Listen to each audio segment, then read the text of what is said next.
Chapter 3. Hank surged along with Logan by his side. They followed footpaths leading some to places, but others leading to nowhere.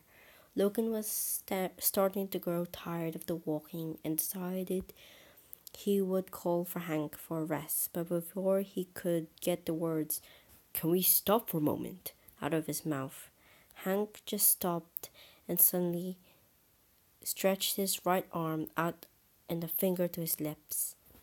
Hank turned his head and around one corner and stood very still. Logan, too, looked around the corner, ignoring Hank's temporary barrier. There stood Trask, his small frame visible and his features clearly identifiable. Trask was accompanied by another man. He was taller and well built. The two men didn't notice Hank nor Logan eavesdropping to their every word, and so they continued with their ongoing conversation. So, what are you going to do now?" asked the taller man. "I've got a plan ready, and since the explosion of mutants in the Paris Beast Summit, everyone's talking about, but we secured a mutant already, and nothing can stop the Sentinel program," replied Trask, his voice proud and almost too proud. He took pride in his words and looked up to meet the other man in the eyes. The taller man was almost frightened by the words, yet he continued to ask questions. "What do you mean, secured?" "It means..." "Weren't you listening to me, Brian?" "Never mind. It means that we forget about the female, the shapeshifter, for we've got the hold of another mutant, the one they call..." Hank and Logan's eyes widened in anticipation and fear. Hank knew that what Trask meant, and his heart clenched once more. "Magneto." The other man's eyes also widened and soon was backed away, then around Trask and walked away from his direction. "Where are you going?" called Trask as his company slowly ran away from him. "Gotta go home. You know, the kids."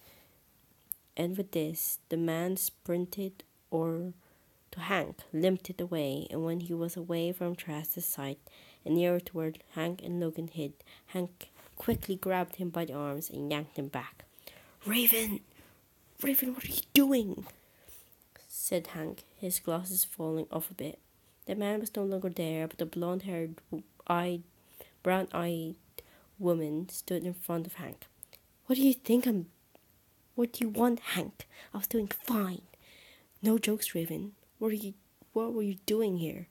What were you doing getting that close to Trask?" "What do you mean that he is secured, Eric?" said Hank, his breath hard and harsh. He was losing breath and he was still want to ask more, but Raven stopped him. "I'm fine, but Eric's not. That's why I was here with Trask, to get information about where did Eric go. Eric's in trouble, and it's not his fault this time," replied Raven, her voice more concerned than anyone else's, and she couldn't have been the only one feeling concerned about Eric. She eyed Hank for a while before her eyes turned slowly towards Logan. "Hank, who is this?" "Oh, I'm Logan. I've been sent here by the future by Charles to stop you killing Trask, but I think we've got other problems to worry about." Raven didn't respond, but just stared at Logan. Her eyes narrowed, but went back to staring towards Hank. Raven raised her eyes, her brown eyes slightly, her lips parted. "Speaking of Charles, don't tell him I don't need his help. I'm not going back. You tell him everything I told you, but I'm going on my own. You can't stop me," said Raven as she tried to leave, but Hank stopped her. "It's not about you anymore. It's about Eric. He's just as worried about Eric than about you," Hank whispered this time, his heart giving so much hope left.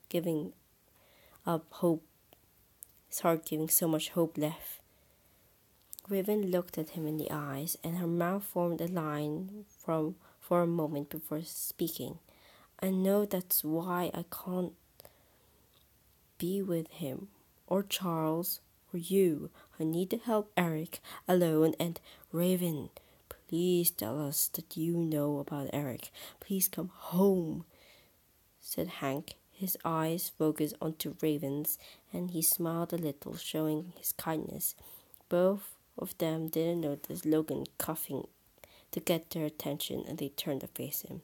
His arms were crossed and eyebrows raised, and he took the cigar out of his mouth and looked at the two younger mutants. I'm sorry to ruin your little moment, but I think we should go now. There's too much time wasted here, said Logan, putting the cigar back in his mouth, blowing smoke in the air. Both Raven and Hank looked at Logan, then back to each other. Awkwardly, they smiled, but soon realized that Logan was right. Went on their way back to Charles. You know you have to tell him about you and about Eric. You know that, right? He would want to know, whispered Hank as they were led by Logan back to the place they called home. I might do, but I can't say I told you. Besides, Charles has enough things going on without me around. With this, they hurried back without saying another word.